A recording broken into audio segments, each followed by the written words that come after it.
Welcome to episode 11 of the People's History of Ideas podcast.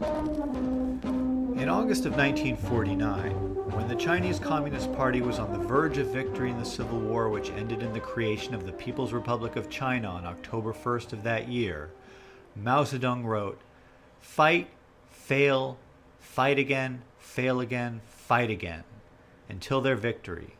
That is the logic of the people. And they too will never go against this logic. This is another Marxist law. The Russian People's Revolution followed this law, and so has the Chinese People's Revolution."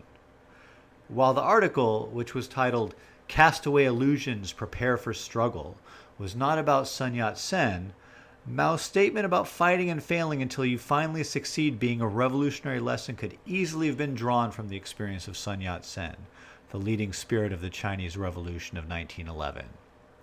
Between 1906 and 1911, Sun Yat-sen's Revolutionary Alliance launched numerous uprisings in attempts to overthrow Manchu rule in China. The last of these uprisings took place in Guangzhou on April 27, 1911. The strategy of the uprising went like this. The vice president of the Revolutionary Alliance, Huang Xing, led about 100 patriotic youth in a surprise raid on the residence of the governor of Guangdong and Guangxi provinces. After the initial surprise of the attack had passed, the more numerous and better armed Qing troops slaughtered most of the revolutionaries. Those who were arrested were executed.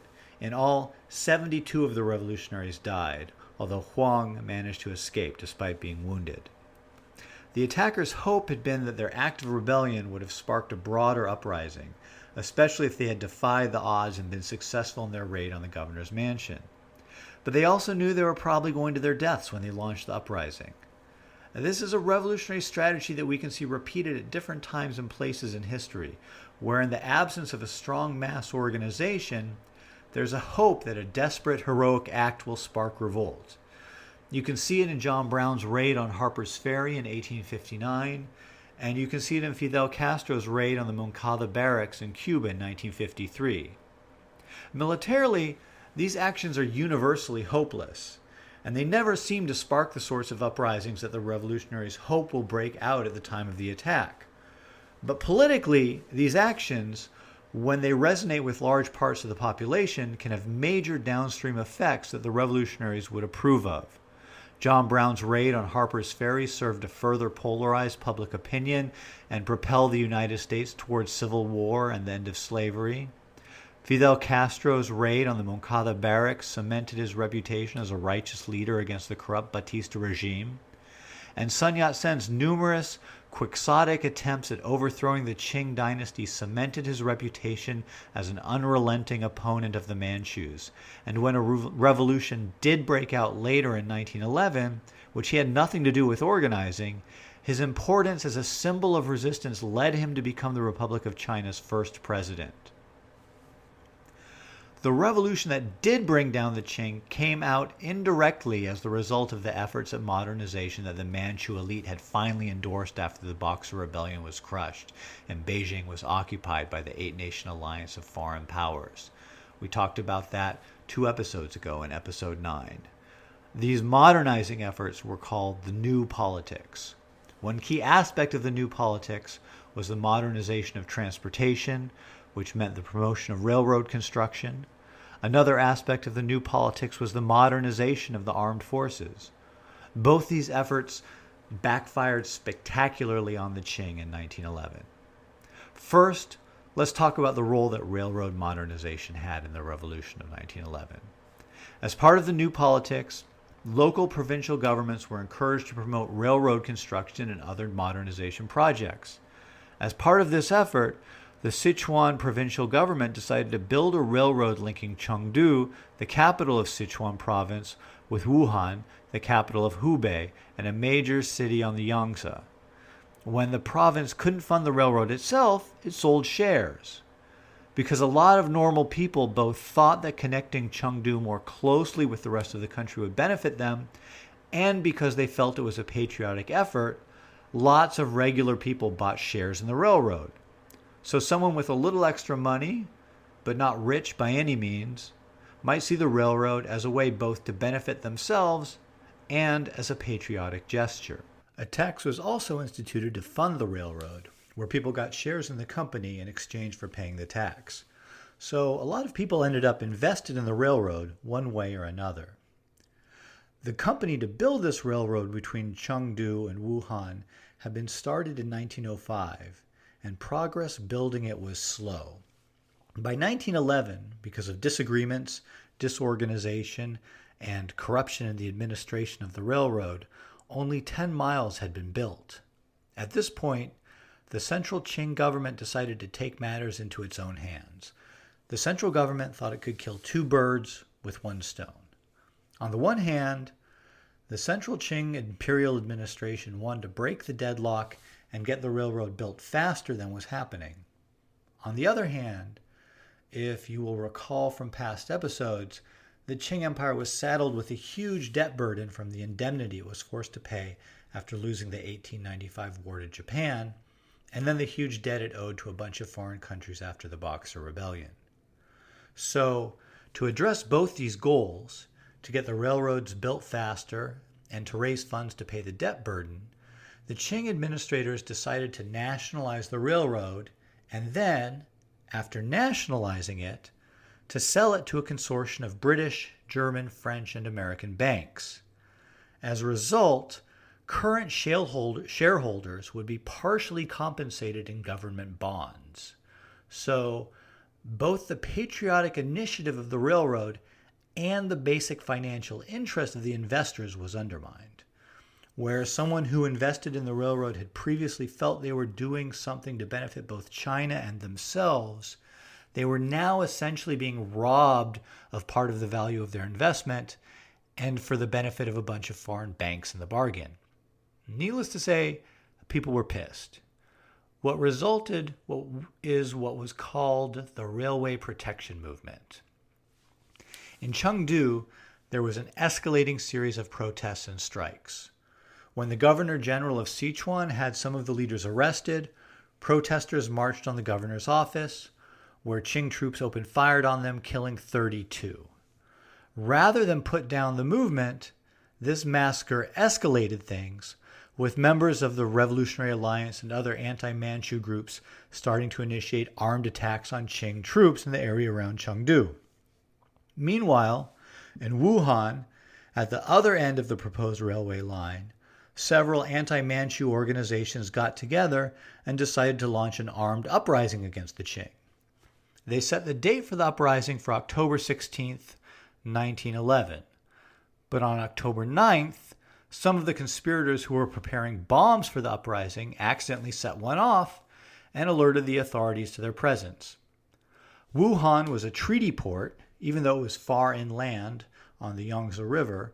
So just like the revolutionaries we discussed in the last episode who took advantage of the lack of Qing authority in the international settlement area of Shanghai as an area where they could be relatively safe, the conspirators in Wuhan were making their bombs in the Russian settlement area of Wuhan.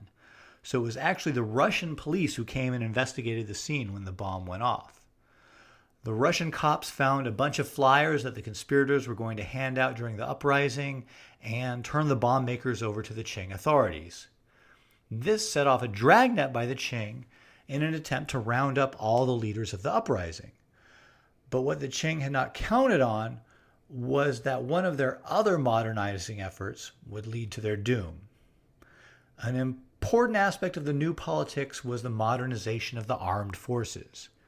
In order to modernize the armed forces, the Qing organized new army units called, creatively, the New Army. In order to train modern officers and soldiers, many were sent to Japan to study. As you might remember from the last episode, Japan was rife with Chinese students who were engaged in radical politics and plotting to overthrow the Qing. The new army trainees were no exception, and some of them joined the Revolutionary Alliance and other anti-Manchu societies. Revolutionary troops in the new army in Wuhan decided to launch the uprising early rather than to be caught in the dragnet following the arrest of the bomb makers. And so on the evening of October 10th, the next day after the bomb makers were arrested, they took the strategic gated entrance to the community and captured an ammunition depot. Within 2 days, Wuhan had fallen to the revolutionary troops. The revolutionaries declared the foundation of the Republic of China and called on other provinces to rebel and join the Republic. Over the next several weeks, new army soldiers mutinied against the Qing around the country, joining with members of the Revolutionary Alliance and other anti-Manchu groups to adhere their provinces to the new republic, and often slaughtering Manchus and high-ranking Qing loyalists in the process. Son Yat-sen was fundraising in Colorado when the revolution broke out. His first action was to go to London and Paris to urge the British and French not to support the Qing with troops or loans. Then he went to China, where he was elected provisional president of the Chinese Republic in Nanjing just days after stepping off the boat which took him from France to Shanghai. However, the actual political and military situation was very complicated, and as it turned out, being elected the first president of the new republic was a very different thing than exercising power in the new republic. As it was, there was a situation of dual power in the country as a whole.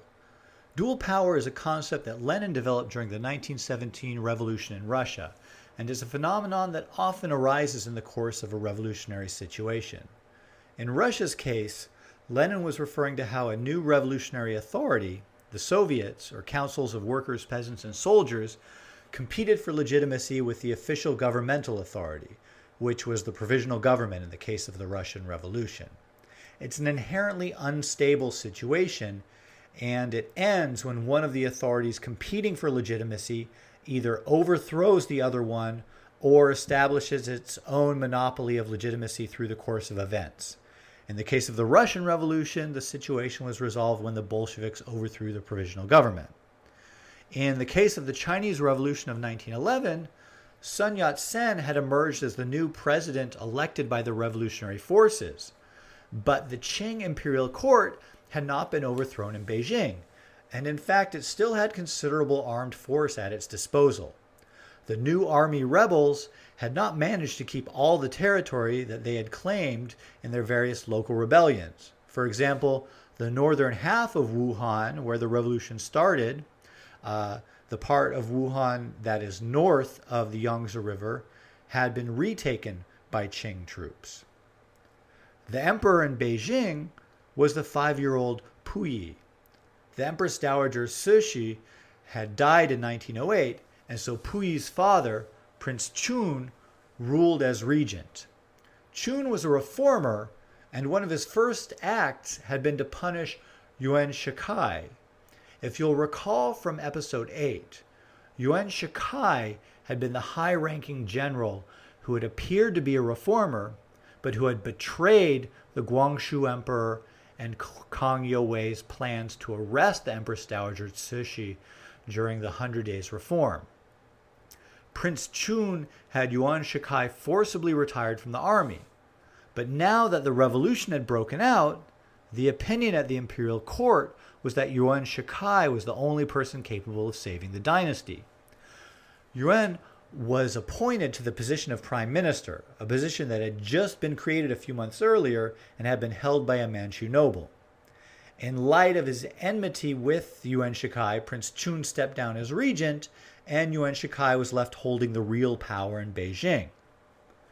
The core of the new army was the Beiyang army, which had long been led by Yuan Shikai, and many of whose commanders were personally loyal to him.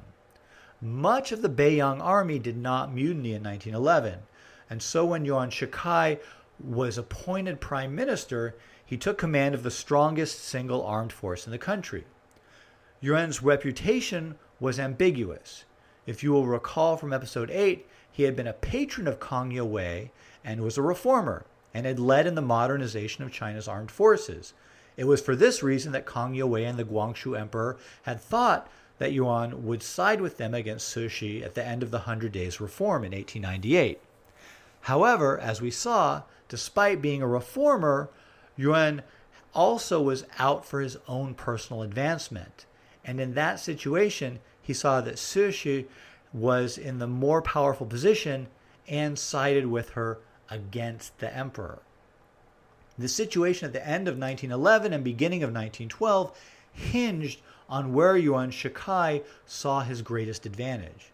Was it in rallying the Beiyang army to fight their comrades in the mutinous units of the new army? Or did it lie in taking advantage of his situation to place himself at the head of a new republic? Sun Yat-sen, setting aside his own ambitions for leadership in the interest of the goal of overthrowing the Qing Dynasty, sent a telegram to Yuan Shikai on January 1st, 1912. Sun stated that even though he had accepted the presidency, that the office, quote, is actually waiting for you, and my offer will eventually be made clear to the world. I hope that you will soon decide to accept this offer, end quote.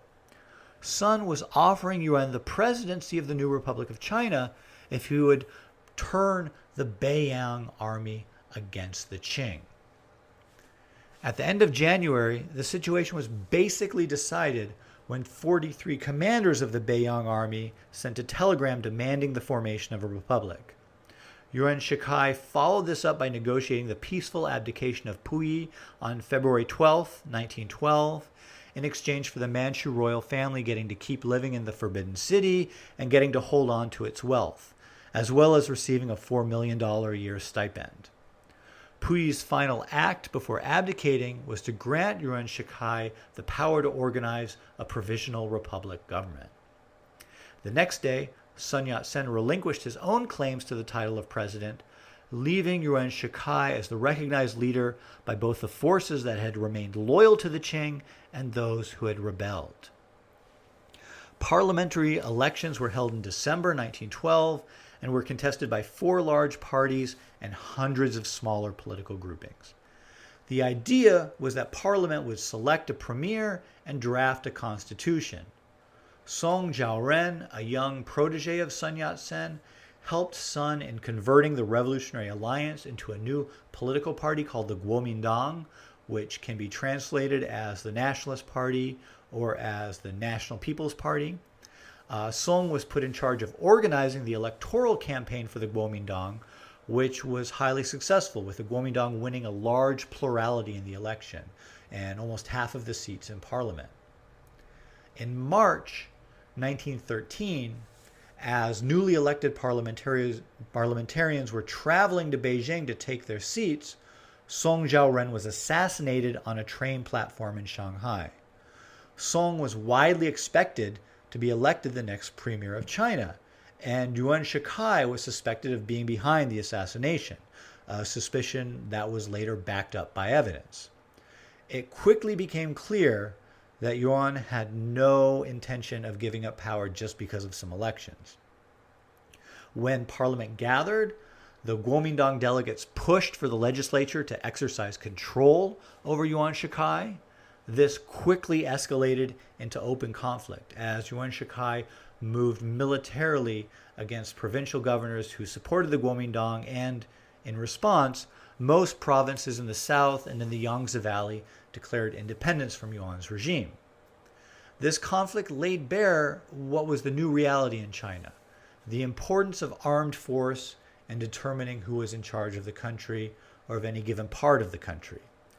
Yuan's Beiyang army was centered in the north, and so in order to enforce control over the rest of the country, Yuan either had to send his troops in to take over or threatened to do so in order to get the people who controlled smaller armed forces in the region to fall into line. It meant that, despite the existence of a central government in Beijing, real power and authority often lay with local warlords. As we will see, this became even more the case after the collapse of Yuan's government in 1916. By the end of September 1913, Yuan's Beiyang army and allied militarists had brought all the provinces which had declared independence into line. Some were defeated on the battlefield, and others sent telegrams rescinding their earlier declarations of independence when they saw which way the wind was blowing. In October, Yuan used his troops to pressure Parliament to elect him to a 5-year term as president, even though the Constitution, which would have done things like determine the role of a president in the government and how long their terms of service should be, had not been written yet. He then ruled that the Guomindang was a seditious organization and outlawed it, kicking the Guomindang members out of Parliament. This left Parliament without a quorum, so it was first suspended in November 1913 and then dissolved in January 1914. As Yuan gave himself dictatorial powers, he himself was more and more subservient to foreign interests. China's customs revenues were under the control of Maritime Customs Service, which was staffed by foreigners and deposited customs revenues in foreign banks in order to pay off the staggering debts of the government. This meant that Yuan funded the government by contracting even more foreign loans. When World War I broke out and distracted the Western powers, Japan took advantage of the situation to take over the German colony in Shandong and to issue 21 demands to China, which mostly boiled down to demanding all kinds of special economic rights, such as joint Sino-Japanese administration of a huge iron and coal works in central China, to special economic rights in Manchuria and Inner Mongolia.